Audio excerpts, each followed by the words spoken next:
남편이 너무 버겁다. 대신 좀 도와줄래? 제 친구 수진이 제게 꺼낸 말이에요. 언뜻 들으면 단순한 농담 같고 다른 의미로도 들리겠죠. 하지만 그 속엔 웃음기 하나 없는 진실이 숨어 있었어요. 저는 그 친구의 고통을 대신 받아야 했습니다. 그리고 그 순간부터 제 삶도 함께 흔들리기 시작했죠. 이 이야기를 끝까지 들으시면 왜 제가 그 무거운 짐을 대신 받아야 했는지 아시게 될 거예요. 좋아요, 구독 꼭 눌러주세요. 20년 넘게 함께해온 절친이 있습니다.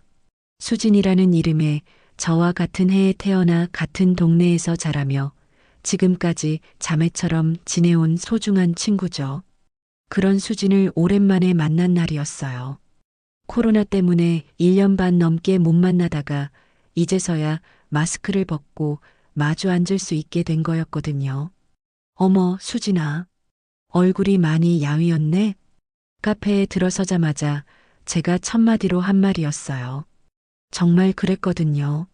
예전에 통통하고 혈색 좋던 수진의 모습은 온데간데였고 턱선이 날카로워지고 눈가에 그림자가 짙게 드리워진 모습이었어요. 수진은 어색하게 웃으며 손을 흔들었어요. 아니야, 그냥 요즘 입맛이 없어서 그래. 나이 들어서 그런가 봐. 하지만 저는 뭔가 이상하다는 걸 바로 느꼈어요. 수진의 눈에는 늘 있던 생기가 사라져 있었고 손가락 끝이 미세하게 떨리고 있었거든요. 그리고 계속 주위를 살피는 듯한 시선이 신경 쓰였어요. 커피를 주문하고 자리에 앉았는데 수진이 휴대폰을 자꾸 확인하더라고요. 몇 분에 한 번씩 화면을 켜서 뭔가를 보고는 다시 뒤집어 놓기를 반복했어요. 그런데 휴대폰에서 알림음이 울릴 때마다 몸을 움찔하는 게 보였어요. 혹시 무슨 일 있어? 저는 조심스럽게 물어봤어요. 그 순간 수진의 표정이 미묘하게 변했어요. 뭔가 말하고 싶어 하는 듯 하면서도 동시에 경계하는 듯한 복잡한 표정이었죠. 수진은 잠깐 망설이더니 휴대폰을 가방 안에 넣으며 말했어요. 아니야, 별일 없어. 그냥 도연이가 언제 들어올지 궁금해서. 도연이는 수진의 남편이에요. 결혼한 지 10년 정도 된 키 크고 말 잘하는 남자죠. 저도 몇 번 만나본 적이 있는데 항상 정중하고 예의 바른 분이라는 인상이었어요. 그런데 수진이 남편 얘기를 할 때마다 어깨가 움츠러들고 목소리가 작아지는 것 같았거든요. 마치 누군가 감시하고 있다는 듯이 주위를 둘러보기도 하고요. 수진아, 너 정말 괜찮아? 제가 다시 물었을 때 수진은 잠깐 저를 빤히 보더니 한숨을 깊게 쉬었어요. 그 한숨 소리에 뭔가 깊은 피로감이 느껴졌어요. 단순히 몸이 피곤한 게 아니라 마음이 지쳐있는 그런 소리였죠. 미영아, 나. 수진이 입을 열려던 바로 그 순간이었어요. 갑자기 카페 문이 열리는 소리가 났고 수진의 얼굴이 순식간에 굳어졌어요. 마치 얼음물을 뒤집어 쓴 것처럼요. 저는 고개를 돌려 문 쪽을 봤지만 아무도 없었어요. 그냥 다른 손님이 나간 것뿐이었죠. 하지만 수진은 이미 시계를 보며 자리에서 일어나고 있었어요. 미안해, 미영아. 갑자기 집에 가야겠어. 다음에 다시 만나자. 잠깐, 수진아. 뭔가 하려던 얘기가 있잖아. 저는 수진의 팔을 가볍게 잡았어요.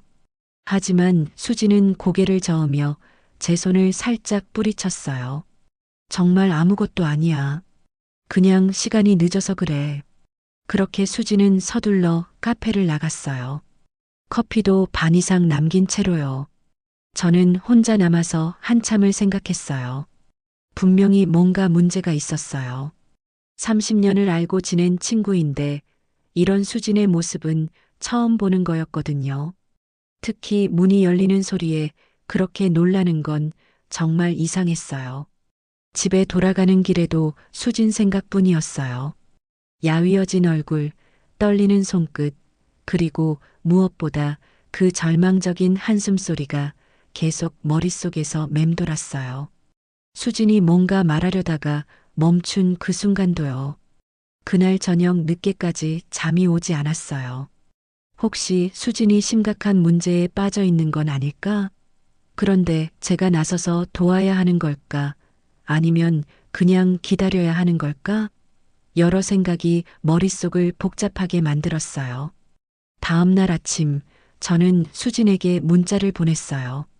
어제는 미안했어. 언제든 힘들면 연락해. 내가 있잖아. 하지만 답장은 오지 않았어요. 보통 수진은 문자를 받으면 바로바로 답장을 해주는 편인데 말이에요. 그것만으로도 저는 확신했어요. 수진에게 분명 무슨 일이 일어나고 있다는 것을요. 그리고 그 일이 단순한 문제가 아니라는 것도요. 그 후로 며칠이 지났지만 수진에게서는 연락이 없었어요. 평소 같으면 벌써 몇 번은 안부 문자라도 왔을 텐데 말이죠. 저는 점점 불안해졌어요. 혹시 제가 너무 깊이 캐물어서 수진이 부담스러워하는 건 아닐까? 아니면 정말로 심각한 문제가 있는 건 아닐까? 이런저런 생각이 머릿속을 맴돌았어요. 결국 일주일 후, 저는 다시 수진에게 연락을 해봤어요. 이번에는 전화를 걸어봤죠. 여보세요? 수진의 목소리가 들렸을 때 저는 안도했어요. 적어도 무사하다는 걸 확인할 수 있었으니까요. 하지만 목소리 톤이 평소와 달랐어요. 뭔가 조심스럽고 경계하는 느낌이었거든요. 수진아, 나 미영이야. 어때, 요즘? 아, 미영아. 미안해. 바빠서 연락 못했어. 괜찮아. 그런데 목소리가 좀 이상한데 혹시 감기라도 걸렸어? 잠깐 침묵이 흘렀어요. 그리고 수진이 다시 말했을 때 목소리가 더욱 작아져 있었어요. 아니야, 괜찮아. 그냥 좀 피곤해서 그래. 그럼 오늘 시간 있으면 만날까? 집 근처 공원에서라도. 이번에는 더 긴 침묵이 흘렀어요. 수진이 뭔가 고민하고 있다는 게 느껴졌어요. 미영아, 미안한데. 오늘은 좀 어려울 것 같아. 도연이가 집에 있어서. 그 말을 들었을 때 저는 이상하다는 생각이 들었어요. 남편이 집에 있다고 왜 친구를 못 만나는 거죠? 보통은 오히려 남편이 있을 때가 더 자유롭잖아요. 그럼 내일은 어때? 내일도 잘 모르겠어. 도연이 스케줄을 확인해 봐야겠어. 남편 스케줄을 확인해서 친구 만나는 걸 결정한다고? 저는 점점 더 이상해졌어요. 결혼한 지 10년이나 된 부부인데 이런 식으로 서로를 통제하는 게 정상인가 싶었거든요. 수진아, 혹시 남편분이 너무 엄격한 편이야? 제가 조심스럽게 물었을 때 전화기 너머로 수진이 숨을 크게 들이쉬는 소리가 들렸어요. 아니야, 그런 게 아니라. 그때 갑자기 전화기 너머로 남자 목소리가 들렸어요. 도연이었던 것 같아요. 수진아, 누구랑 통화해? 수진의 목소리가 갑자기 밝아졌어요. 하지만 그 밝음이 너무 억지스러워 보였어요. 아, 미영이랑 통화하고 있어. 안부 인사하는 거야. 그래. 안녕하세요, 미영 씨. 전화기를 통해 도연의 목소리가 들렸어요. 여전히 정중하고 예의 바른 목소리였지만 뭔가 차갑고 날카로운 느낌이 있었어요. 네, 안녕하세요. 저는 어색하게 인사했어요. 그리고 수진이 다시 전화를 받았어요. 미영아, 미안해. 나중에 다시 연락할게. 전화가 끊어진 후 저는 한참 동안 휴대폰을 바라봤어요. 뭔가 확실하지는 않지만 수진이 자유롭지 못한 상황에 있다는 느낌이 강하게 들었어요. 그날 밤 저는 남편에게 이 얘기를 해봤어요. 여보, 수진이가 좀 이상해. 남편이 집에 있으면 친구도 못 만난다고 하고 전화 통화도 제대로 못 하겠더라고. 남편은 신문을 보다가 고개를 들었어요. 그럴 수도 있지. 부부마다 스타일이 다르잖아. 어떤 집은 서로 간섭을 많이 하기도 하고. 근데 너무 심한 것 같아. 수진이 표정도 예전 같지 않고 말투도 조심스럽고 그게 꼭 남편 때문이라고 단정할 수는 없지 않나? 혹시 다른 스트레스가 있을 수도 있고 남편의 말이 틀린 건 아니었어요. 하지만 저는 뭔가 더 깊은 문제가 있다는 직감을 지울 수 없었어요. 다음 날 저는 수진이 자주 가던 마트 앞에서 우연을 가장해 기다려봤어요. 혹시 만날 수 있을까 해서요. 1시간 정도 기다렸을 때 정말 수진이 나타났어요. 어머, 수진아. 저는 반가워서 큰 소리로 불렀어요. 하지만 수진은 깜짝 놀라며 주위를 둘러보더라고요. 미영아, 여기는 왜? 나도 장 보러 왔어. 그런데 너 혼자야? 응, 잠깐 생필품 사러 나왔어. 수진의 모습을 자세히 보니 더욱 야위어져 있었어요. 그리고 눈 밑에 다크서클이 짙게 깔려 있더라고요. 수진아, 혹시 시간 있으면 근처 카페에서 차라도 마실까? 수진이 망설이더라고요. 그리고 휴대폰을 꺼내서 시간을 확인했어요. 30분 정도만. 도연이가 일찍 들어온대. 그렇게 우리는 마트 근처 작은 카페에 들어갔어요. 하지만 수진은 계속 시계를 보며 불안해했어요. 수진아, 솔직히 말해봐. 뭔가 문제 있지? 제가 직접적으로 물었을 때 수진의 눈에 눈물이 고이는 게 보였어요. 미영아, 나. 그 순간 수진의 휴대폰이 울렸어요. 발신자 표시를 보니 여보라고 되어 있었어요. 수진의 얼굴이 순식간에 창백해졌어요. 수진이 전화를 받는 순간 온몸이 경직되는 게 보였어요. 여보세요? 수진의 목소리가 평소보다 한 톤 높아졌어요. 마치 아무 일 없다는 듯 일부러 밝게 연기하는 것 같았어요. 응, 장 보러 나왔어. 지금 마트 근처에 있어. 잠깐의 침묵이 흘렀어요. 그리고 수진의 표정이 점점 어두워졌어요. 카페? 아니야, 혼자 있어. 그냥 장 보기 전에 잠깐 쉬고 있는 거야. 수진이 저를 보며 미안하다는 듯이 고개를 숙였어요. 거짓말을 하고 있다는 게 눈에 보였거든요. 알겠어. 지금 바로 갈게. 전화를 끊고 나서 수진이 서둘러 일어났어요. 미영아, 정말 미안해. 갑자기 집에 가봐야겠어. 수진아, 잠깐만. 뭔가 이상하지 않아? 왜 남편한테 거짓말을 해야 하는 거야? 수진이 멈칫했어요. 그리고 주위를 둘러본 후 다시 자리에 앉았어요. 미영아, 나 정말 힘들어. 드디어 수진이 입을 열기 시작했어요. 목소리에 절박함이 묻어났어요. 도연이가 너무 무서워. 무섭다고? 때리기라도 해? 아니야, 때리지는 않아. 하지만 수진이 말을 잇지 못하고 있을 때 카페 문이 열렸어요. 키 큰 남자가 들어오는 게 보였어요. 수진이 그 순간 얼굴이 새하얗게 질렸어요. 도연이었어요. 여기 있었구나. 도연이 우리 테이블로 다가왔어요. 얼굴에는 미소를 띠고 있었지만 그 미소가 전혀 따뜻하지 않았어요. 오히려 차갑고 위협적으로 느껴졌어요. 안녕하세요, 미영 씨. 오랜만이에요. 네, 안녕하세요. 저는 어색하게 인사했어요. 도연은 여전히 정중했지만 눈빛이 예전과 달랐어요. 뭔가 날카롭고 의심스러운 시선이었거든요. 수진이가 장 본다고 나갔다고 해서 찾아왔는데 여기서 차를 마시고 있네요. 도연이 수진을 보며 말했어요. 그 말투에는 은근한 비난이 섞여 있었어요. 미영이를 우연히 만나서 잠깐 인사하는 거였어. 수진이 변명하듯 말했어요. 하지만 목소리가 떨리고 있었어요. 그렇군요. 그런데 장은 보셨나요? 아직 안 봤어. 지금 가려던 참이었어. 그럼 같이 가죠. 미영 씨도 실례하겠습니다. 도연이 저에게 고개를 숙였어요. 겉으로는 예의 바른 모습이었지만 저는 묘한 압박감을 느꼈어요. 수진이 일어나면서 제 손을 살짝 잡았어요. 그 손이 차갑고 떨리고 있다는 걸 느꼈어요. 미영아, 연락할게. 하지만 그 말이 공허하게 들렸어요. 연락할 수 있을지 의문스러웠거든요. 도연이 수진의 어깨에 손을 올리며 말했어요. 그럼 가자.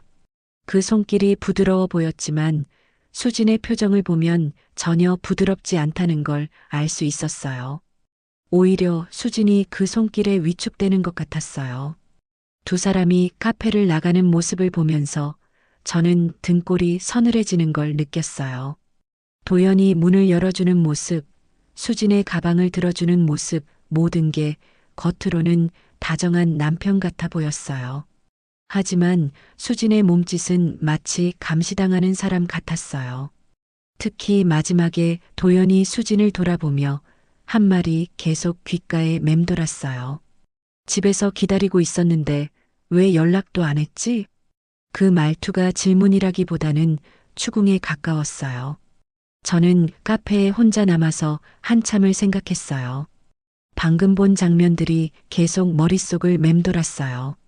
도연의 차가운 눈빛, 수진의 떨리는 손, 그리고 무엇보다 수진이 남편 앞에서 보인 그 위축된 모습이요. 집으로 돌아가는 길에도 계속 그 생각뿐이었어요. 이게 정상적인 부부관계일까? 아무리 생각해봐도 뭔가 잘못되어 있다는 생각이 들었어요. 그날 저녁 저는 남편에게 오늘 있었던 일을 자세히 얘기했어요. 도연이라는 사람이 찾아와서 수진이를 데려갔는데 그 모습이 정말 이상했어. 어떻게 이상했는데? 수진이가 완전히 위축돼 있더라고. 그리고 도연이 눈빛이 뭔가 차갑고 무서웠어. 남편이 심각한 표정을 지었어요. 혹시 가정폭력인가? 때리지는 않는 것 같아. 하지만 뭔가 다른 방식으로 수진이를 압박하고 있는 것 같아. 그럼 경찰에 신고해야 하는 거 아니야? 증거가 있어야 하잖아. 지금은 그냥 의심스럽다는 것뿐이고. 저는 고민에 빠졌어요. 친구를 도와야 한다는 마음과 함부로 개입해서는 안 된다는 마음 사이에서 갈등했어요. 하지만 한 가지는 분명했어요. 수진이 도움을 필요로 하고 있다는 것. 그리고 그 도움을 요청할 곳이 저밖에 없다는 것이요. 그날 밤 저는 잠을 이루지 못했어요. 수진의 떨리는 손과 창백한 얼굴이 계속 눈앞에 아른거렸거든요. 다음 날 아침 일찍 저는 수진에게 문자를 보냈어요. 괜찮아? 어제 일 때문에 걱정돼. 하지만 답장은 오지 않았어요. 점심때쯤 다시 한번 보냈지만 여전히 무응답이었어요. 저녁 무렵 마침내 수진에게서 연락이 왔어요. 전화였어요. 미영아? 수진의 목소리가 평소보다 더 작고 조심스러웠어요. 수진아. 괜찮아? 문자 답장이 없어서 걱정했어. 미안해. 휴대폰을 잠깐 못 봤어. 거짓말이라는 게 바로 느껴졌어요. 수지는 휴대폰을 손에서 놓지 않는 사람이거든요. 지금 통화해도 괜찮아? 응, 도연이 외출했어. 잠깐이면 괜찮아. 외출했을 때만 통화할 수 있다니 정말 이상했어요. 수진아, 어제 말하려던 얘기 있잖아. 도연이가 무섭다고 했는데. 미영아, 나 정말 힘들어. 갑자기 수진이 흐느끼기 시작했어요. 억지로 참고 있던 감정이 터져 나오는 것 같았어요. 왜? 뭘 어떻게 하는데? 도연이가 나를 감시해. 어디 가는지, 누구랑 만나는지, 뭘 하는지 다 알고 있어. 감시한다고? 어떻게? 휴대폰을 매일 검사해. 통화 기록, 문자 메시지, 심지어 인터넷 검색 기록까지 다 봐. 저는 충격을 받았어요. 그런 일이 실제로 일어나고 있다니. 그리고 외출할 때마다 시간을 정해줘. 몇 시까지 돌아와야 하는지, 어디서 뭘 사야 하는지까지. 그게 언제부터야? 처음엔 아니었어. 결혼 초기에는 다정하고 좋은 남편이었어. 그런데 언제부터인가? 수진의 목소리가 더욱 작아졌어요. 3년 전부터 심해졌어. 내가 친구들과 만나는 걸 싫어하기 시작했고 점점 외출하는 것도 허락해주지 않았어. 3년이나? 그럼 왜 이제서야? 견딜 수 있을 줄 알았어. 그냥 나를 사랑해서 그런 거라고 생각했어. 하지만 이제는 수진이 말을 잇지 못했어요. 흐느끼는 소리만 들렸어요. 수진아, 이혼을 생각해봐야 하는 거 아니야? 그럴 수 없어. 도연이가 절대 허락하지 않을 거야. 그리고 무서워. 내가 떠나려고 하면 뭘 할지 몰라. 그 말을 듣는 순간 저는 온몸에 소름이 돋았어요. 수진이 얼마나 두려워하고 있는지 느껴졌거든요. 수진아, 혼자 끙끙 앓지 말고 도움을 받아야 해. 상담센터라도 연락해보자. 안 돼. 도연이가 알면 정말 무슨 일이 일어날지 몰라. 그때 갑자기 수진의 목소리가 다급해졌어요. 미영아, 차 소리나. 도연이 돌아오는 것 같아. 전화 끊을게. 잠깐, 수진아. 하지만 이미 전화는 끊어져 있었어요. 저는 휴대폰을 내려놓고 한참을 생각했어요. 이건 단순한 부부 갈등이 아니었어요. 수진이는 심각한 통제와 감시 속에서 살고 있다는 걸 확실히 알 수 있었어요. 그런데 제가 할 수 있는 게 뭐가 있을까요? 수진이는 스스로 도움을 요청하지 않는 상황에서 제가 나서서 뭘 할 수 있을까요? 다음 날 아침, 저는 지인들에게 가정폭력 상담센터를 물어봤어요. 직접적인 폭력이 아니더라도 정서적 학대나 통제도 도움을 받을 수 있다는 걸 알았어요. 하지만 현실은 복잡했어요. 피해자가 직접 도움을 요청하지 않으면 할 수 있는 게 많지 않다는 것도 알게 됐거든요. 저는 결국 용기를 내어 상담센터에 전화를 걸었어요. 잠시 이어진 짧은 대화 끝에 상담사가 제게 남긴 말은 단 하나였어요.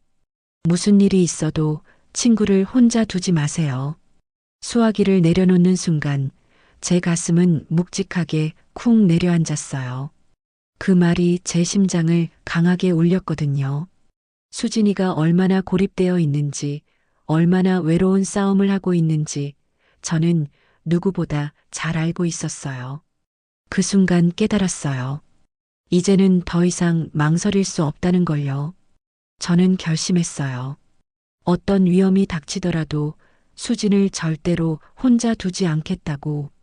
그리고 그 약속은 곧 저를 예상치 못한 소용돌이 속으로 끌어들이게 되리란 걸 그땐 알지 못했죠. 그 이후로 며칠 동안 저는 수진에게서 아무 연락을 받지 못했어요.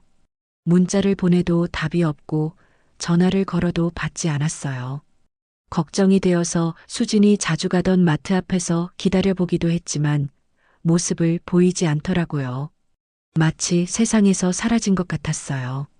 일주일쯤 지났을 때 마침내 수진에게서 전화가 왔어요. 미영아, 나야.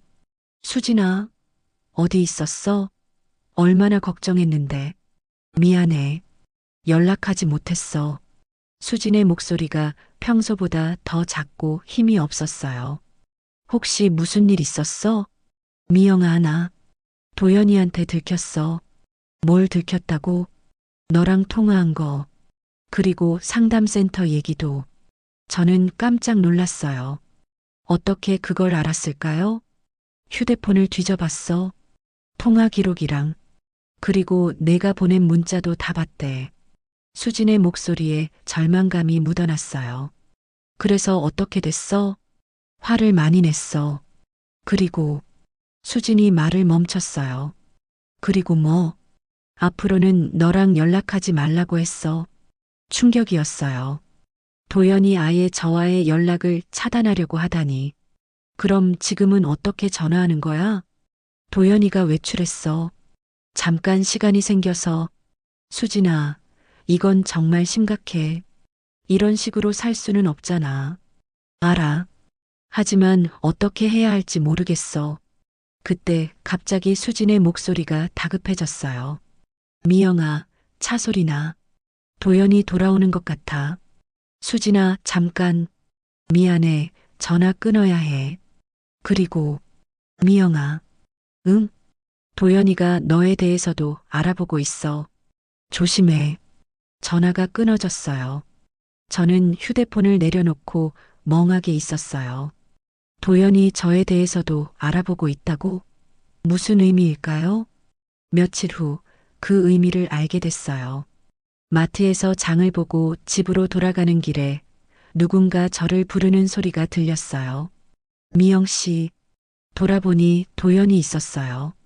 정말 우연의 일치인지 아니면 의도적으로 기다리고 있었던 건지 알 수 없었어요. 안녕하세요. 저는 어색하게 인사했어요. 혹시 시간 있으시면 잠깐 얘기할 수 있을까요? 도연의 표정이 평소보다 진지했어요. 거절하기 어려운 분위기였죠. 무슨 얘기인가요? 수진이에 관한 얘기입니다. 근처 카페에서 차라도 한잔하면서요. 저는 불안했지만 거절할 수 없었어요. 수진에 대한 얘기라면 들어봐야 했거든요. 카페에 앉자마자 도연이 입을 열었어요. 미영 씨, 수진이와 친구 사이라서 걱정해 주시는 마음은 이해합니다. 네. 하지만 부부 문제에 너무 깊이 개입하시는 건 좋지 않을 것 같아서요. 도연의 말투가 정중하지만 어딘가 위협적으로 들렸어요. 개입한다고요? 저는 그냥 친구로서 걱정하는 것뿐인데요. 수진이가 요즘 많이 예민해졌어요. 친구분과 얘기한 후에 더 심해졌고요. 도연이 저를 똑바로 바라봤어요. 그 눈빛이 차가웠어요. 혹시 수진이에게 이상한 얘기를 하신 건 아니죠? 상담센터 같은 곳을 알아보라거나. 저는 등골이 서늘해졌어요. 정말로 모든 걸 알고 있었던 거예요. 수진이가 힘들어하는 것 같아서 도움을 받을 수 있는 곳이 있다고 했을 뿐이에요. 그런 도움은 필요 없습니다. 제가 아내를 잘 돌보고 있거든요. 도연의 목소리에 날카로운 기운이 섞였어요. 미영 씨, 앞으로는 수진이와 그런 얘기는 하지 마세요. 수진이를 위해서도 미영 씨를 위해서도 좋지 않습니다. 마지막 말이 확실한 경고였어요. 저를 위해서도 좋지 않다니 무슨 의미인지 분명했어요. 수진이는 제 아내입니다. 그리고 제가 제 아내를 어떻게 대하든 그건 저희 부부 문제예요. 도연이 일어서면서 마지막으로 한 말이었어요. 좋은 하루 되세요, 미영 씨. 도연이 나간 후 저는 한동안 자리에 앉아 있었어요. 온몸이 떨리고 있었어요. 이건 단순한 경고가 아니었어요. 분명한 협박이었죠. 집에 돌아가서 남편에게 이 일을 얘기했어요. 이건 너무 위험해. 경찰에 신고해야 하는 거 아니야? 뭘 신고해? 카페에서 얘기한 것 뿐인데. 하지만 위협적이었잖아. 증거가 없어. 그리고 수진이는 더 위험해질 수도 있어. 저는 딜레마에 빠졌어요. 수진을 도와야 하는데 자꾸 벽에 부딪히는 느낌이었어요. 도연과의 만남 이후로 며칠 동안 혹시 제가 감시당하고 있는 건 아닐까 하는 생각에 밖에 나갈 때마다 주위를 둘러보게 됐어요. 그런데 정말로 이상한 일이 하나 생겼어요. 집 앞에 평소에 없던 차가 며칠째 주차되어 있더라고요. 그리고 그 차 안에 사람이 앉아 있는 것 같기도 하고, 처음에는 제가 너무 예민해진 건가 싶었어요. 하지만 며칠이 지나면서 확신이 들었어요. 분명히 누군가 저에 대해 물어보고 다녔다는 걸요. 그러던 중 수진에게서 갑작스럽게 연락이 왔어요. 문자였어요. 미영아, 내일 오후 2시에 중앙공원 연못 앞에서 만날 수 있어? 중요한 얘기가 있어. 저는 바로 답장을 보냈어요. 무슨 일이야? 괜찮아? 하지만 답장은 오지 않았어요. 다음 날 오후 저는 약속 장소로 갔어요. 수지는 이미 벤치에 앉아 있었는데 모습이 많이 초췌해져 있었어요. 수진아, 어떻게 나올 수 있었어? 도연이가 회사에 갔어. 그래서 잠깐 시간이 생겼지. 수진의 목소리가 떨리고 있었어요. 무슨 일인데 이렇게 급하게 만나자고 한 거야? 수진이 주위를 둘러보더니 가방에서 작은 봉투를 꺼냈어요. 이걸 너한테 맡기고 싶어. 뭔데? 내 통장이랑 몇 가지 중요한 서류들. 저는 깜짝 놀랐어요. 왜 이걸 나한테? 혹시나 해서 만약에 내게 무슨 일이 생기면 무슨 일이 생긴다고? 수진아, 무슨 생각을 하고 있는 거야? 수진이 고개를 떨구었어요. 도연이가 점점 더 심해지고 있어. 이제는 집 밖으로 나가는 것도 거의 허락해주지 않아. 그럼 도대체 오늘은 어떻게 해? 거짓말했어. 병원에 간다고. 그런데 이것도 곧 들킬 거야. 수진의 손이 심하게 떨리고 있었어요. 수진아, 이렇게 살 수는 없어. 정말로 경찰에 신고해야 해. 안 돼. 도연이는 정말 무서운 사람이야. 무슨 뜻이야? 화나면 정말 무서워. 그리고 한번 결심하면 끝까지 밀고 나가는 성격이야. 수진의 목소리에 공포가 섞여 있었어요. 그리고 도연이 주변 사람들도 다들 만만한 사람들이 아니야. 경찰이라고 해서 겁낼 사람들이 아니라고. 그럼 어떡해? 이대로 포기할 수는 없잖아. 수진이 저를 똑바로 바라봤어요.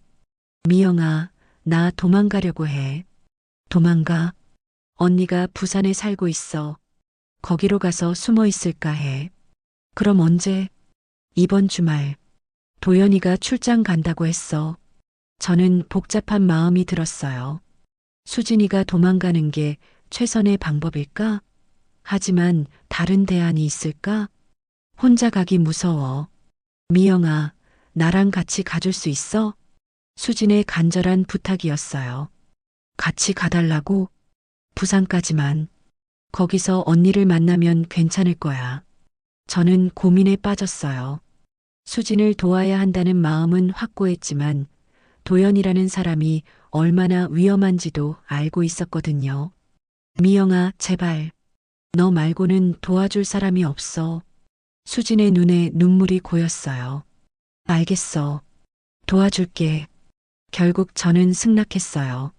친구가 이렇게 절박한 상황인데 외면할 수는 없었거든요. 고마워, 미영아. 정말 고마워. 그런데 구체적으로 어떻게 할 거야? 토요일 오전에 도연이가 출장 간다고 했어. 그럼 오후에 내가 우리 집으로 와줘. 그리고 같이 부산으로 가는 거야. 도연이가 의심하지 않을까? 평소에도 가끔 친구가 놀러 오곤 했으니까 괜찮을 거야. 수진이 조금씩 계획을 설명했어요. 생각보다 치밀하게 준비하고 있었더라고요. 그런데 수진아, 정말 확실해? 도연이가 출장 간다는 게? 응, 회사에서 온 공문도 봤어. 저는 불안했지만 수진의 결심이 확고해 보였어요. 그럼 토요일에 만나자. 조심하고. 헤어지면서 수진이 마지막으로 한 말이 있었어요. 미영아, 혹시 내가 연락이 안 되면 이 봉투를 경찰에 가져다 줘. 그 말이 계속 머릿속에 맴돌았어요. 마치 유언 같은 느낌이었거든요. 토요일 아침이 되었어요. 저는 수진과 약속한 시간인 오후 2시를 기다리며 불안한 마음으로 시간을 보냈어요. 정말 도연이 출장을 간 걸까? 수진이가 안전하게 도망칠 수 있을까? 온갖 걱정이 머릿속을 맴돌았어요. 약속 시간에 맞춰 수진의 집으로 갔어요. 집 앞에 도연의 차가 보이지 않아서 조금 안심이 됐어요. 문을 두드리자 수진이 나왔어요. 작은 가방 하나를 들고 있었는데 얼굴이 창백했지만 눈에는 결연한 빛이 있었어요. 미영아, 정말 고마워.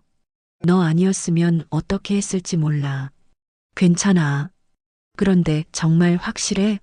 남편이 출장 간 거? 응, 아침 일찍 나갔어. 늦어도 내일 저녁에나 돌아온다고 했어. 우리는 집을 나서서 큰 길로 향했어요. 택시를 타고 기차역으로 가려던 참이었어요. 그런데 골목을 빠져나오는 순간이었어요. 맞은편에서 익숙한 차 한 대가 천천히 다가오고 있었어요. 수진이 갑자기 제 팔을 움켜잡았어요. 미영아, 저게. 차가 우리 앞에 멈췄어요. 운전석에서 도연이 내렸어요. 얼굴에는 차가운 미소를 띠고 있었어요. 어디 가시는 길인가요? 도연이 차분하게 물었어요. 하지만 그 목소리에는 분명한 위협이 담겨 있었어요. 수진이 말을 못하고 있자 저는 급하게 입을 열었어요. 아, 안녕하세요. 수진이랑 잠깐 나들이 하려고 했는데요. 나들이요? 수진이가 저한테는 아무 말도 안 했는데 도연이 수진을 바라봤어요. 수진은 고개를 들지 못하고 있었어요. 갑자기 결정된 일이라서요. 제가 수진이에게 같이 쇼핑하자고 해서 쇼핑이면 가방은 왜 들고 나오시나요? 도연이 수진의 가방을 가리켰어요. 저는 당황했어요. 옷이랑 필요한 것들 좀 사려고 해서요. 그렇군요. 도연이 한 걸음 더 가까이 다가왔어요. 수진아, 집에 들어가자. 미영 씨도 들어오시죠. 차라도 한잔하면서 얘기해요. 그것은 제안이 아니라 명령이었어요. 거절할 수 있는 분위기가 아니었어요. 수진이 절망적인 표정으로 저를 바라봤어요. 모든 계획이 수포로 돌아가는 순간이었어요. 어서요. 도연이 다시 말했어요. 이번에는 더욱 차갑게. 어쩔 수 없이 우리는 도연을 따라 집으로 들어갔어요. 현관을 지나면서 저는 수진의 손이 차갑게 식어 있다는 걸 느꼈어요. 거실에 앉자마자 도연이 입을 열었어요. 미영 씨, 제 아내랑 어떤 얘기를 하셨죠? 그냥 친구 사이에 하는 얘기요.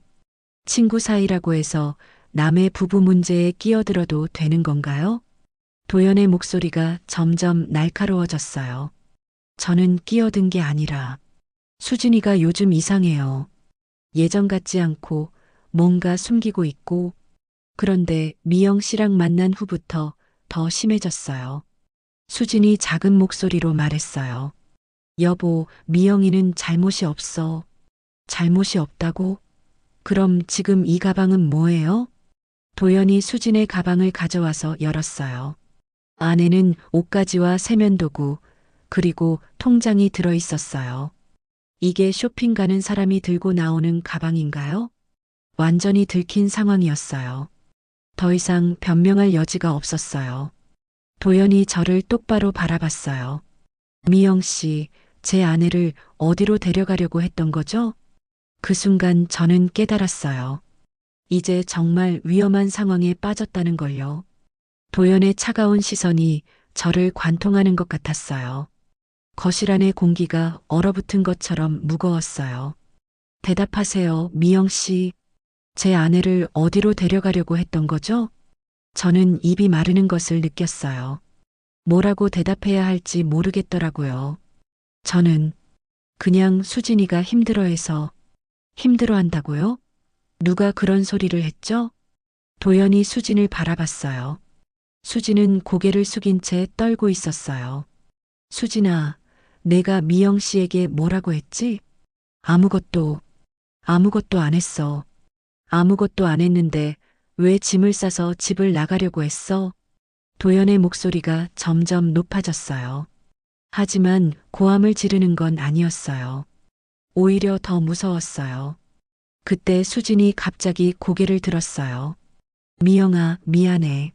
너까지 이런 일에 끌어들여서. 수진아, 미영아, 사실은. 수진이 떨리는 목소리로 말을 시작했어요.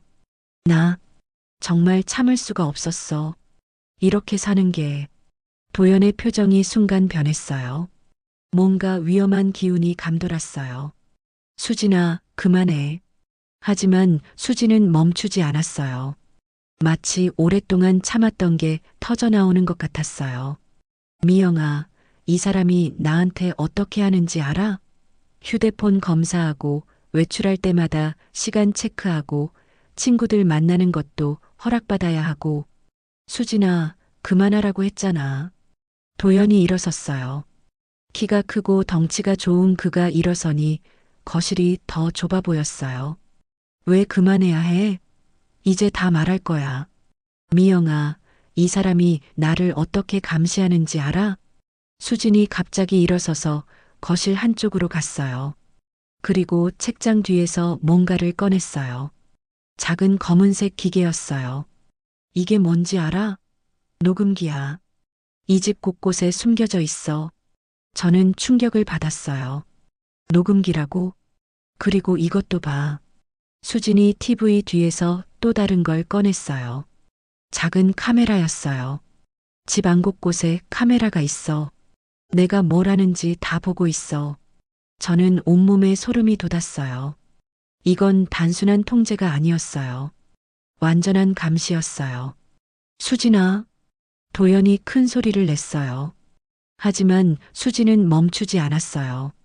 그리고 이것도 수진이 서랍에서 두꺼운 파일을 꺼냈어요. 내 모든 행적이 기록되어 있어. 언제 어디 갔는지, 누구를 만났는지, 뭘 샀는지. 파일을 열어보니 정말로 수진의 일상이 자세히 기록되어 있었어요. 심지어 사진까지 붙어 있었어요. 미영아, 이제 알겠지? 내가 왜 도망가려고 했는지. 저는 말이 나오지 않았어요. 이런 일이 정말 현실에서 일어날 수 있는 건가요? 도연이 천천히 수진에게 다가갔어요. 수진아, 이제 정말 선을 넘었구나. 선을 넘었다고? 나를 이렇게 감시하고 통제하는 게 정상이라고 생각해? 난 널 보호하려고 한 거야. 보호? 이게 보호야? 수진이 녹음기를 바닥에 던졌어요. 그것이 바닥에 부딪히며 깨지는 소리가 거실에 울렸어요. 이제 끝이야. 나는 더 이상 이렇게 살지 않을 거야. 그 순간 도연의 얼굴이 완전히 변했어요. 지금까지 보여줬던 정중하고 차분한 모습은 온데간데 없었어요. 대신 차갑고 무서운 표정이 드러났어요. 수진아, 내가 어디로 갈 수 있다고 생각해? 어디든 갈 수 있어. 이제 미영이도 다 알고 있고. 도연이 저를 바라봤어요. 그 눈빛이 정말 무서웠어요. 미영 씨, 이제 문제가 복잡해졌네요. 무슨 뜻인지 알 것 같아서 더욱 무서웠어요. 이 집에서 본 것들을 다른 사람들에게 얘기하시면 안 됩니다. 그것은 분명한 협박이었어요. 만약에 얘기하신다면. 도연이 말을 끝내지 않았지만 그 의미는 충분히 전달됐어요. 저는 이제 단순한 관찰자가 아니었어요. 이 위험한 비밀을 알게 된 공범이 된 거였어요. 도연의 협박을 들은 후 거실은 침묵에 잠겼어요. 저는 숨소리마저 조심스러웠어요. 수진이 바닥에 주저앉으며 흐느끼기 시작했어요. 이제 정말 끝이야. 미영이까지 위험하게 만들었어. 수진아, 울지 마. 저는 수진 옆에 앉았어요. 하지만 솔직히 저도 어떻게 해야 할지 몰랐어요. 도연이 소파에 앉으며 차분하게 말했어요. 자, 이제 현실적으로 생각해 봅시다.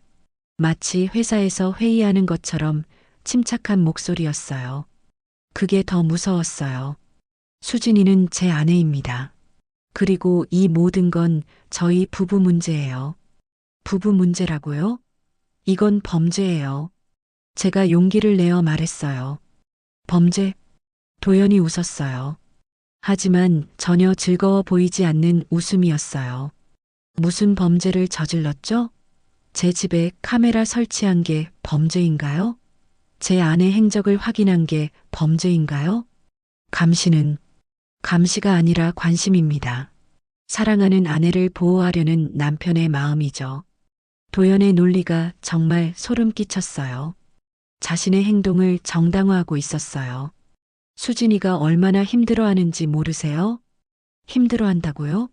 수진아, 내가 뭐가 힘들다는 거야? 도연이 수진에게 물었어요. 수진은 대답하지 못했어요. 먹을 것도 충분하고 살 집도 있고 용돈도 주고 뭐가 부족해? 자유가 없어.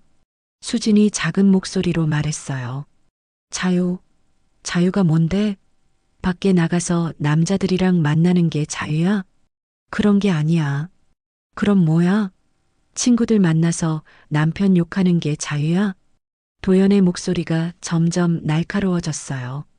저는 이 상황에서 벗어나야 한다고 생각했어요.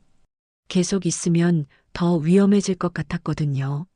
저는 이제 집에 가봐야겠어요. 미영 씨, 잠깐만요. 도연이 저를 불렀어요.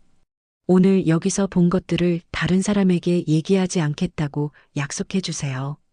그건 약속하세요. 도연의 목소리에 강압적인 기운이 섞였어요. 저는 어쩔 수 없이 고개를 끄덕였어요. 지금 당장은 그럴 수밖에 없었어요. 도연이 천천히 일어섰어요. 그리고 현관까지 저를 따라왔어요. 미영 씨, 한 가지만 더 말씀드릴게요.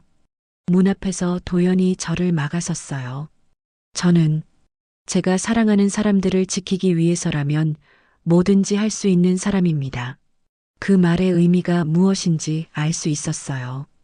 분명한 경고였어요. 조심해서 가세요.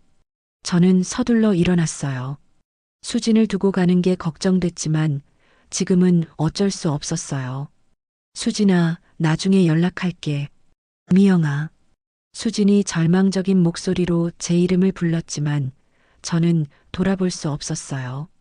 집으로 돌아가는 길에 저는 계속 뒤를 돌아봤어요. 혹시 누가 따라오는 건 아닐까 해서요. 집에 도착해서 남편에게 모든 걸 얘기했어요. 그게 정말이야? 응, 집안에 카메라랑 녹음기가 곳곳에 있었어. 그리고 수진이의 모든 행적이 기록된 파일도. 남편이 심각한 표정을 지었어요.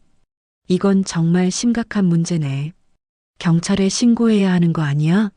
그러고 싶지만 도연이가 협박했어. 아무한테도 말하지 말라고. 그래도 이대로 둘 수는 없잖아. 수진이가 위험해. 저도 그 생각이었어요. 하지만 어떻게 해야 할지 막막했어요. 그날 밤 저는 잠을 이루지 못했어요. 수진이 지금 어떤 상황일까? 혹시 더 심한 일을 당하는 건 아닐까? 다음 날 아침 수진에게 문자를 보냈어요. 괜찮아? 답장은 금세 왔어요. 응, 괜찮아. 걱정하지 마. 하지만 그 답장이 정말 수진이 보낸 건지 확신할 수 없었어요. 혹시 도연이 대신 보낸 건 아닐까? 며칠이 지났지만 수진에게서는 더 이상 연락이 오지 않았어요. 전화를 걸어도 받지 않았고 문자에도 답장이 없었어요. 저는 점점 불안해졌어요. 혹시 수진에게 무슨 일이 생긴 건 아닐까? 일주일 후 저는 결심했어요. 이대로 가만히 있을 수는 없다고. 수진을 확인해 봐야겠다고. 수진의 집 앞까지 갔어요. 하지만 선뜻 문을 두드릴 용기는 나지 않았어요. 그때 이웃집 아주머니가 나오셨어요. 어머, 새댁 찾으러 오셨어요? 네, 그런데 집에 있나요?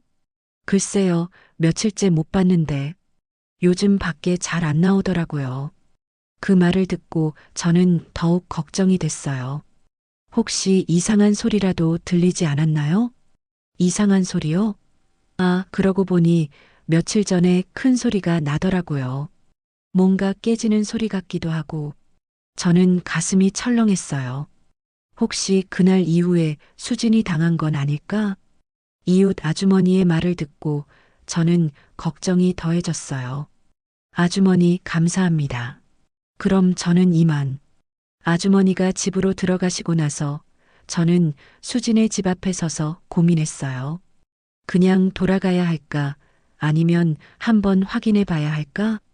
결국 저는 용기를 내어 현관문을 두드렸어요. 한 번, 두 번, 세 번.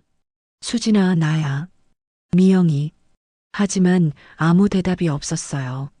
수진아, 괜찮아? 그때 문 안쪽에서 작은 소리가 들렸어요. 뭔가 움직이는 소리 같았어요. 수진아, 문 좀 열어줘. 잠깐의 침묵 후 드디어 문이 열렸어요. 수진이 나타났는데 그 모습을 보고 저는 깜짝 놀랐어요. 얼굴에 멍이 있었고 입술 한쪽이 부어 있었어요. 수진아, 쉿, 조용히 해. 수진이 저를 안으로 끌어당겼어요. 어떻게 된 거야? 왜 이런 상처가? 아무것도 아니야. 그냥 넘어져서 이렇게 될 리 없잖아. 도연이가 그런 거지? 수진이 고개를 숙였어요. 그것만으로도 답은 충분했어요. 언제부터? 그날. 너간 다음 날부터 수진의 목소리가 떨리고 있었어요. 처음엔 소리만 질렀어. 그런데 점점 왜 연락하지 않았어? 할 수 없었어. 휴대폰 빼앗겼거든. 수진이 손목을 보여줬어요. 거기에도 멍자국이 있었어요. 이건 정말 심각해. 지금 당장 경찰에 신고해야 해. 안 돼. 그러면 더 심해질 거야. 더 심해진다고? 이보다 더 심해질 수가 있어? 수진이 소매를 걷어올렸어요. 팔에도 여러 개의 멍자국이 있었어요. 미영아, 나 정말 무서워. 수진이 울기 시작했어요. 그 사람이 말했어.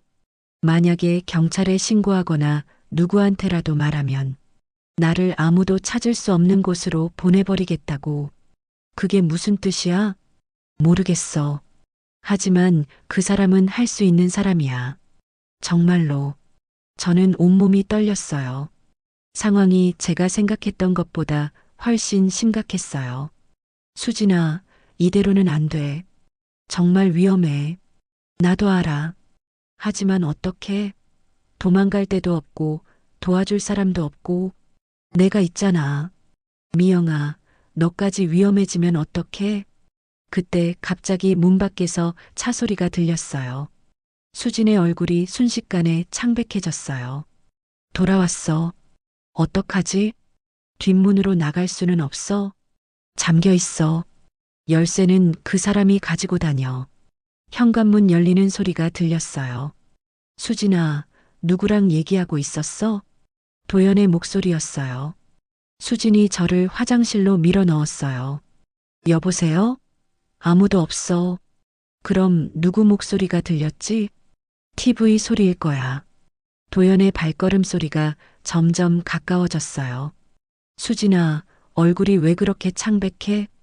괜찮아요. 저는 화장실에서 숨을 죽이고 있었어요. 심장이 터질 것 같았어요. 잠깐의 침묵이 흘렀어요. 그리고 갑자기 도연의 목소리가 들렸어요. 수진아, 뭔가 이상한데? 아, 그건 누가 왔었지? 도연의 목소리가 차가워졌어요. 아무도 안 왔어. 거짓말하지 마. 분명히 누군가 왔었어. 그때 도연이 집안을 뒤지기 시작했어요. 방문을 여닫는 소리가 들렸어요. 저는 어떻게 해야 할지 몰랐어요.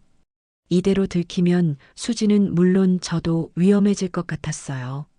도연의 발걸음이 화장실 앞까지 왔어요. 문 손잡이가 천천히 돌아가는 것이 보였어요. 도연의 발걸음이 화장실 앞까지 왔어요. 문 손잡이가 천천히 돌아가는 것이 보였어요. 저는 숨을 멈췄어요. 이제 정말 끝이구나 싶었어요. 그런데 갑자기 수진의 목소리가 들렸어요. 여보, 잠깐만. 내가 할 얘기가 있어. 도연의 손이 멈췄어요. 뭔 얘기? 사실은 미영이가 왔었어. 저는 깜짝 놀랐어요. 수진이 왜 갑자기 사실을 말하는 거죠? 역시 그랬군. 어디 있어? 벌써 갔어. 조금 전에. 갔다고? 언제? 당신이 들어오기 직전에 뒷문으로 나갔어. 뒷문?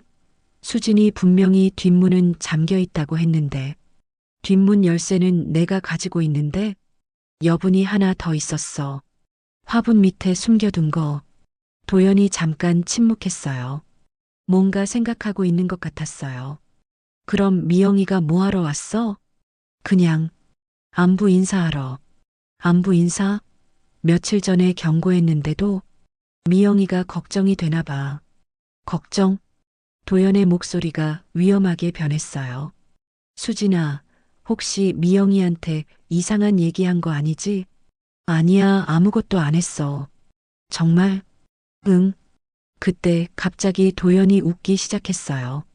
하지만 전혀 즐거워 보이지 않는 웃음이었어요. 수진아, 너 정말 나를 바보로 아는구나. 무슨 뜻이야? 뒷문 여분 열쇠?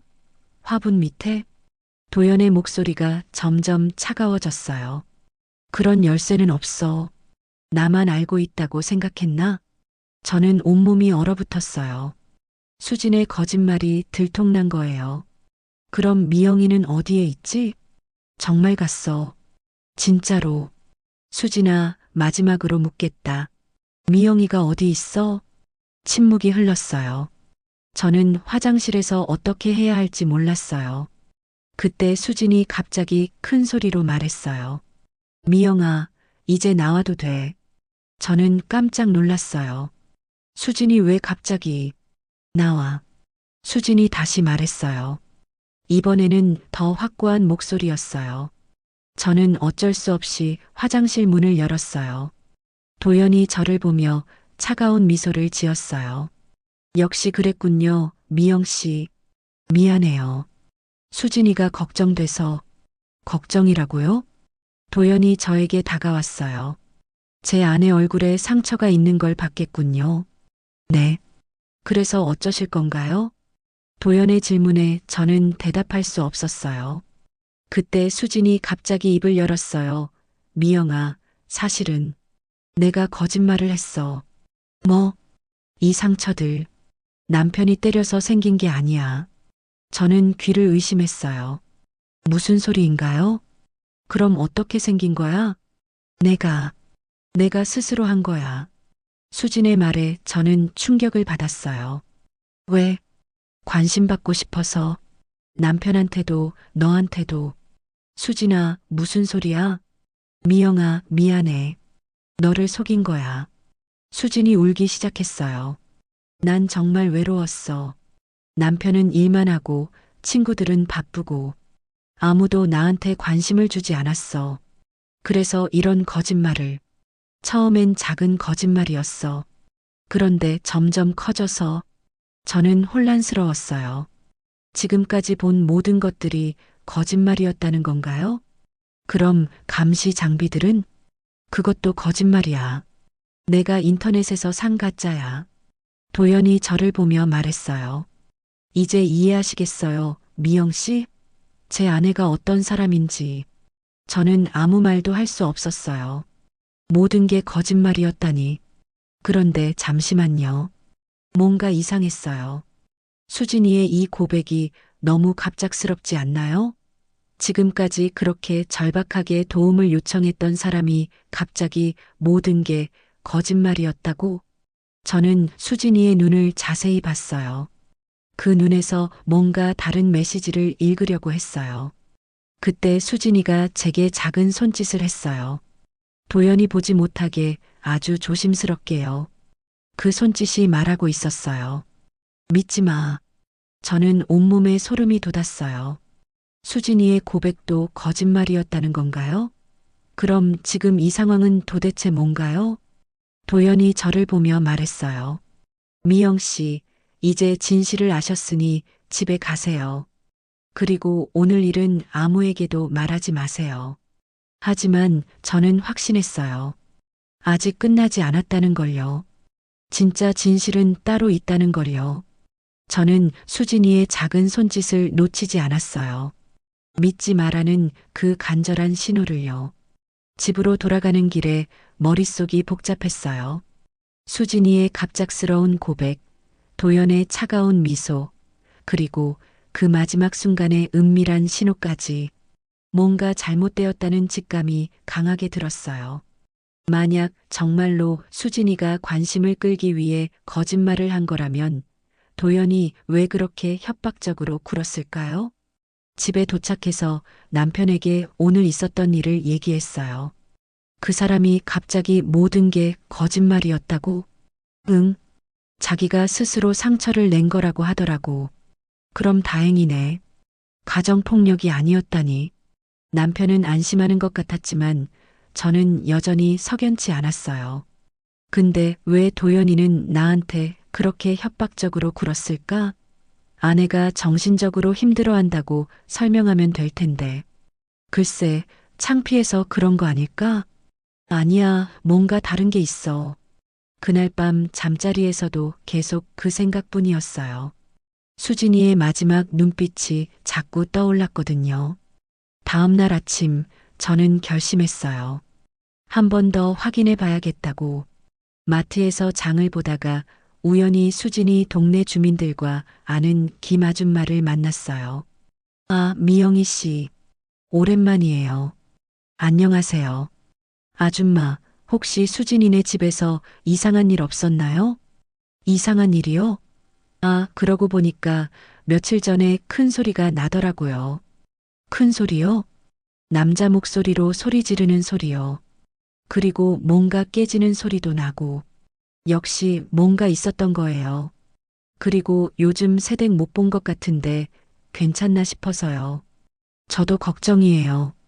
김 아줌마가 주위를 둘러보더니 작은 목소리로 말했어요. 사실 며칠 전에 밤늦게 새댁이 밖으로 나오더라고. 밤에요? 응, 새벽 2시쯤? 그런데 옷도 제대로 안 입고 맨발로 나오길래 깜짝 놀랐어. 이상했어요. 수진이가 새벽에 맨발로? 그래서 어떻게 됐는데요? 남편이 뒤따라 나와서 다시 집 안으로 데려갔어. 그런데 그때 새댁이 뭔가 소리를 지르는 것 같더라고. 그때쯤이면 제가 수진이를 도와 도망가려던 날 이후였어요. 집으로 돌아와서 저는 혼자 생각해 봤어요. 모든 퍼즐 조각들이 하나씩 맞춰지기 시작했어요. 경찰이 왔다는 것은 누군가 신고를 했다는 뜻이에요. 하지만 왜 그냥 갔을까? 혹시 도연이 뭔가 설득을 했나? 그리고 수진이의 갑작스러운 고백. 너무 완벽하게 준비된 것 같았어요. 마치 누가 시킨 것처럼요. 그때 문득 생각난 게 있었어요. 작년에 이혼한 동네 은순 언니 말이에요. 그분도 비슷한 일을 겪었다고 들었거든요. 은순 언니에게 전화를 걸었어요. 언니, 바쁘지 않으시면 잠깐 물어볼 게 있어서요. 그래, 뭔데? 혹시 남편한테 당하다가 주변에서 의심하기 시작하면 갑자기 아무것도 아니었다고 말하는 경우도 있나요? 은순 언니가 한숨을 쉬더라고요. 아, 그런 경우 많지. 나도 그랬어. 정말요? 응. 주변에서 눈치채기 시작하면 남편이 더 무서워져. 그래서 협박해서 거짓말하게 만들어. 그럼 어떻게 해야 하나요? 직접적인 증거가 있어야 해. 그리고 안전한 곳에서 진실을 말할 수 있어야 하고, 은순 언니의 말을 들으니 모든 게 분명해졌어요. 수진이의 고백은 도연이 시킨 거였어요. 경찰 조사도 막으려고 제가 더 이상 의심하지 않게 하려고 말이에요. 그럴 때는 어떻게 해야 하나요? 직접적인 증거를 찾아야 해요. 그리고 피해자가 안전한 곳에서 진실을 말할 수 있는 환경을 만들어야 하고요. 전화를 끊고 나서 저는 결심했어요. 수진이를 진짜로 도와야겠다고. 이번에는 제대로요. 하지만 어떻게 해야 할까요? 도연이 워낙 조심스럽게 모든 걸 숨기고 있어서 증거를 찾기가 쉽지 않을 것 같았어요. 그때 문득 생각이 났어요. 수진이가 그날 제게 맡기려고 했던 봉투 말이에요. 그 안에 뭔가 중요한 게 들어있을 수도 있지 않을까? 저는 수진이와 연락할 방법을 찾아야겠다고 생각했어요. 도연이 모르는 방법으로요. 다음 날 오후 저는 수진이와 연락할 방법을 고민하고 있었어요. 직접 전화하기엔 너무 위험하고 집으로 찾아가기도 어려운 상황이었거든요. 그런데 마침 좋은 기회가 생겼어요. 동네 슈퍼에서 일하는 영희 언니가 전화를 걸어온 거예요. 미영아, 혹시 수진이 연락처 알아? 왜요? 수진이가 며칠 전에 여기 와서 부탁을 했거든. 만약에 미영희 씨가 오면 이거 전해달라고. 제 심장이 쿵 했어요. 뭔데요? 작은 쪽지 하나야.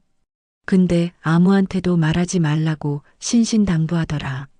저는 바로 슈퍼로 달려갔어요. 영희 언니가 조심스럽게 작은 종이 쪽지를 건네줬어요.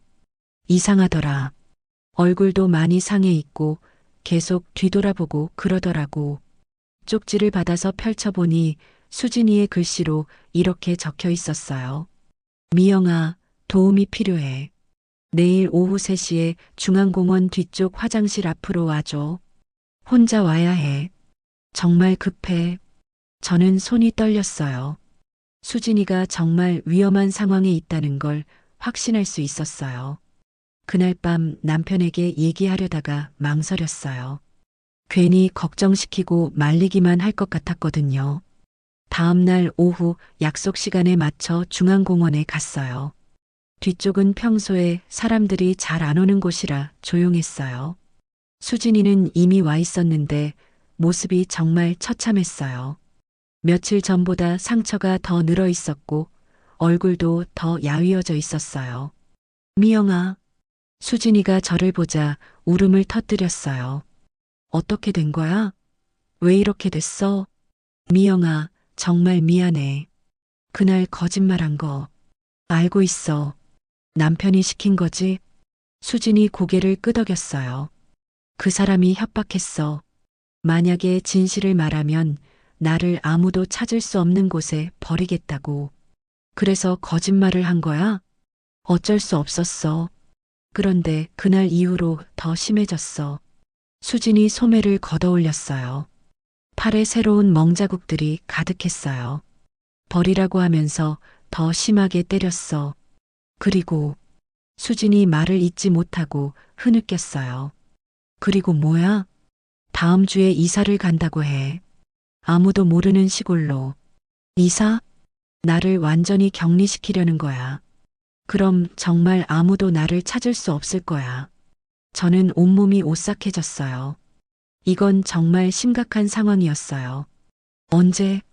이번 주 토요일. 오늘이 화요일이니까 며칠밖에 남지 않았어요. 수진아, 이제 정말 경찰에 신고해야 해. 증거가 없어. 그 사람이 너무 교묘해.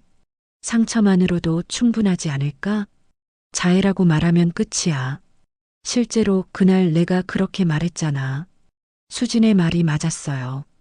이미 한 번 거짓말을 한 상황에서 다시 진실을 말해봐야 믿어줄 사람이 얼마나 될까요? 그럼 어떡하지? 미영아, 부탁이 있어. 수진이 가방에서 두꺼운 봉투를 꺼냈어요. 이걸 맡아줘. 그리고 만약에 내가 사라지면 사라진다고? 그런 소리 하지 마. 아니야, 정말로. 만약에 내가 연락이 안 되면 이걸 경찰에 가져다 줘. 뭐가 들어있는데? 증거들이야. 그 사람이 나한테 한 일들의 증거. 저는 봉투를 받으면서 무겁게 느껴졌어요. 이게 수진이의 마지막 희망인 것 같았거든요. 수진아, 도망가자. 지금 당장. 안 돼. 그 사람이 나를 찾을 거야. 그리고 너까지 위험해져. 그때 갑자기 수진이 뒤를 돌아봤어요. 저기, 멀리서 익숙한 차 한 대가 천천히 다가오고 있었어요. 도연이야. 수진의 얼굴이 하얗게 변했어요. 어떡하지? 들켰어. 수진아, 침착해. 하지만 차는 점점 가까워지고 있었고, 이제 우리를 발견한 게 분명했어요. 미영아, 이 봉투 절대 빼앗기면 안 돼. 수진이 제 손을 꽉 잡으며 간절히 말했어요. 약속해. 반드시 경찰에 가져다 준다고. 차가 우리 앞에 멈춰섰어요. 도연이 차에서 내리는 게 보였어요. 이번에는 정말로 화가 나 있는 것 같았어요. 도연이 차에서 내려 우리에게 다가왔어요. 얼굴에는 미소를 띠고 있었지만 눈빛은 얼음처럼 차가웠어요. 여기서 뭘 하고 계시는 거죠? 도연의 목소리가 평온해 보였지만 저는 그 밑에 숨겨진 분노를 느낄 수 있었어요. 그냥 산책하는 거예요. 수진이 떨리는 목소리로 대답했어요. 산책? 집에서 그렇게 멀리까지 와서요? 도연이 수진의 팔을 거칠게 잡았어요. 수진이 아픔에 찡그렸지만 소리는 내지 못했어요. 미영 씨도 참 우연이네요. 이런 곳에서 만나다니. 도연이 저를 보며 말했어요. 전혀 우연이라고 생각하지 않는다는 게 보였어요. 저는 이만 가볼게요. 저는 서둘러 자리를 뜨려고 했어요. 하지만 도연이 제 앞을 막아섰어요. 잠깐만요, 미영 씨. 혹시 제 아내와 무슨 약속이라도 있었나요? 아니에요. 정말 우연히. 우연이라고요? 이렇게 외진 곳에서? 도연의 목소리가 점점 날카로워졌어요. 그때 수진이 갑자기 제 손을 잡았어요. 그 손에서 뭔가가 느껴졌어요. 작은 종이였어요. 미영아, 정말 미안해. 괜히 귀찮게 해서. 수진이 작은 목소리로 말하면서 종이를 제 손에 꾹 눌러줬어요. 괜찮아, 수진아. 저는 종이를 주머니에 재빨리 넣었어요. 자, 이제 집에 가자. 도연이 수진의 팔을 더 세게 잡으며 말했어요. 여보, 아파. 아픈 게 당연하지. 말 안 듣고 함부로 돌아다니니까. 도연의 말에서 위협이 느껴졌어요. 미영 씨, 오늘 일은 잊어버리세요. 제 아내가 요즘 정신이 좀 이상해서요. 정신이 이상하다고요? 네. 헛소리도 하고, 이상한 행동도 하고, 병원에서 약도 처방받고 있어요. 도연이 수진을 차 쪽으로 끌고 가기 시작했어요. 수진아. 제가 수진의 이름을 부르자 수진이 뒤돌아봤어요. 그 눈에는 절망과 함께 간절한 부탁이 담겨 있었어요. 제발 도와줘라고 말하는 것 같았어요. 차 문이 닫히고 도연이 운전석에 앉았어요. 그리고 창문을 내리더니 저에게 말했어요. 미영 씨, 앞으로는 제 아내에게 연락하지 마세요. 치료에 방해가 됩니다. 차가 떠나간 후 저는 한동안 그 자리에 서 있었어요. 손이 떨려서 주머니에서 종이를 꺼내기가 힘들었어요. 겨우 종이를 펼쳐보니 수진이의 글씨로 이렇게 적혀 있었어요. 집 뒤편 담벼락 및 화분. 빨간 벽돌 아래 열쇠. 내일 오후 2시에 남편 외출. 증거 찾아줘. 저는 가슴이 두근거렸어요. 수진이가 마지막 기회를 만들어준 거예요. 집에 돌아와서 남편에게 모든 걸 얘기했어요. 그건 너무 위험해. 혼자 들어갈 순 없어. 하지만 이게 마지막 기회일지도 몰라. 수진이가 정말 사라지기 전에. 그럼 내가 같이 가겠어. 남편의 제안에 마음이 놓였어요. 혼자였다면 정말 무서웠을 거예요. 다음 날 오후 우리는 수진이 집 뒤편으로 갔어요. 정말로 빨간 벽돌 아래에 작은 열쇠가 숨겨져 있었어요. 정말 있네. 남편이 놀라며 말했어요. 조심스럽게 뒷문을 열고 들어갔어요. 집안은 조용했지만 어딘가 섬뜩한 기운이 감돌았어요. 수진이가 말한 증거가 어디에 있을까요? 거실을 둘러보다가 책장 뒤에서 작은 상자를 발견했어요.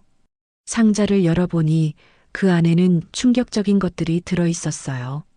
수진이가 병원에서 치료받은 기록들, 그리고 멍든 몸의 사진들이 날짜별로 정리되어 있었어요. 가장 충격적인 건 도연이 직접 쓴 일기장이었어요. 수진이 교육일지라는 제목으로 수진에게 어떤 교육을 했는지 자세히 기록되어 있었더라고요. 이건 정말 끔찍하네. 남편이 일기장을 보며 경악했어요. 그때 갑자기 현관문이 열리는 소리가 들렸어요. 도연이 돌아온 거예요. 누가 있나? 도연의 목소리가 들렸어요. 우리는 얼어붙었어요. 이제 정말 위험한 상황이 됐어요. 도연의 발걸음이 점점 가까워졌어요. 저와 남편은 숨을 죽이고 상자를 다시 제자리에 놓았어요. 뒷문으로 나가자. 남편이 작은 목소리로 속삭였어요. 하지만 이미 늦었어요. 도연이 거실로 들어오는 소리가 들렸어요. 누구야? 누가 여기 있어? 우리는 부엌 쪽으로 몸을 숨겼어요. 다행히 도연은 먼저 안방 쪽을 확인하러 갔어요. 그 틈을 타서 우리는 조용히 뒷문으로 빠져나왔어요. 담 너머로 나와서야 가슴을 쓸어내렸어요. 증거는 가져왔어? 남편이 물었어요. 응, 일기장이랑 사진들. 저는 품에 숨긴 증거들을 꼭 안고 있었어요. 집으로 돌아와서 다시 자세히 살펴봤어요. 도연의 일기장은 정말 소름 끼쳤어요. 수진이가 또 말대꾸를 했다. 오늘은 저녁을 굶기기로 했다. 친구와 연락하려고 했다. 핸드폰을 압수하고 벌을 주었다. 도망가려고 했다. 더 강하게 교육해야겠다. 매일매일의 기록이 한 권의 책처럼 두꺼웠어요. 이건 바로 경찰에 신고해야 해. 남편이 단호하게 말했어요. 그런데 수진이는 어떡하지? 지금 더 위험해질 텐데. 저는 걱정이 됐어요. 그래도 이대로 둘 수는 없어. 더 늦으면 정말 수진이를 찾을 수 없을지도 몰라. 남편 말이 맞았어요. 저는 바로 경찰서에 전화를 걸었어요. 여보세요. 신고하고 싶은 일이 있습니다.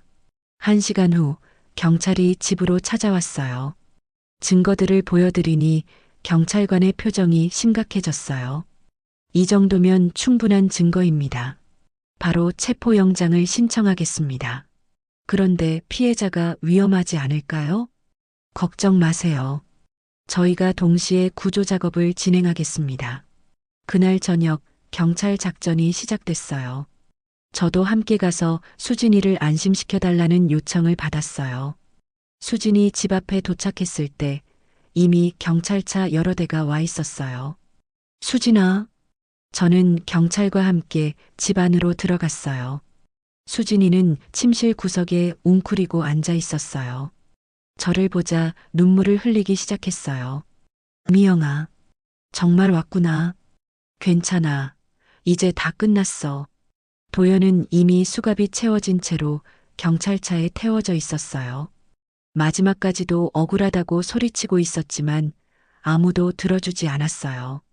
며칠 후 수진이는 병원에서 치료를 받으며 천천히 회복하고 있었어요. 미영아, 정말 고마워. 너 아니었으면 어떻게 됐을지. 친구잖아. 당연한 거지. 수진이의 얼굴에 조금씩 웃음이 돌아오고 있었어요. 이제 새로운 시작이야. 무서워하지 말고. 응, 이제는 정말 자유롭게 살 수 있을 것 같아. 도연은 재판에서 징역 7년을 선고받았어요. 감금, 폭행, 협박 등 여러 죄목이었어요. 수진이는 상담 치료를 받으면서 점점 예전의 밝은 모습을 되찾아가고 있어요. 가끔 저와 카페에서 만나 차를 마시며 얘기할 때면 정말 많은 것이 변했다는 걸 느껴요. 미영아, 그때 네가 포기하지 않아줘서 정말 다행이야. 나도 배웠어. 친구가 힘들 때 그냥 지나치면 안 된다는 걸. 우리는 서로 웃으며 커피를 마셨어요. 이제 수진이는 새로운 직장에서 일하고 있고 새로운 사람들과 만나며 진짜 자신의 인생을 살아가고 있어요. 가끔 길을 걷다 보면 수진이처럼 힘들어하는 사람들이 있을 거라는 생각이 들어요. 그런 사람들에게 작은 관심과 용기만 있으면 구해낼 수 있다는 것도 알게 됐고요. 가정폭력이나 통제는 숨겨지기 쉬운 문제지만 주변에서 조금만 관심을 가지면 도울 수 있다는 걸 이번 일로 깨달았어요. 수진이가 다시 웃을 수 있게 된 걸 보면서 저도 참 기뻤어요. 진짜 친구라는 건 이런 때 필요한 거구나 싶었거든요. 이제 수진이와 저는 더욱 돈독한 사이가 되었고 서로에게 든든한 버팀목이 되어주고 있어요. 때로는 누군가의 작은 용기가 다른 사람의 인생을 완전히 바꿀 수 있다는 걸 이번 일을 통해 배웠습니다. 여러분은 이 이야기를 어떻게 들으셨나요? 혹시 비슷한 경험이나 떠오르는 생각이 있다면 댓글로 남겨주시면 좋겠어요. 여러분의 이야기가 또 다른 누군가에게 힘이 될 수도 있으니까요. 그리고 이 영상이 마음에 남았다면 좋아요와 구독도 꼭 눌러주세요. 여러분의 관심이 저에게 큰 힘이 되고 또 다른 이야기를 이어갈 수 있는 원동력이 됩니다.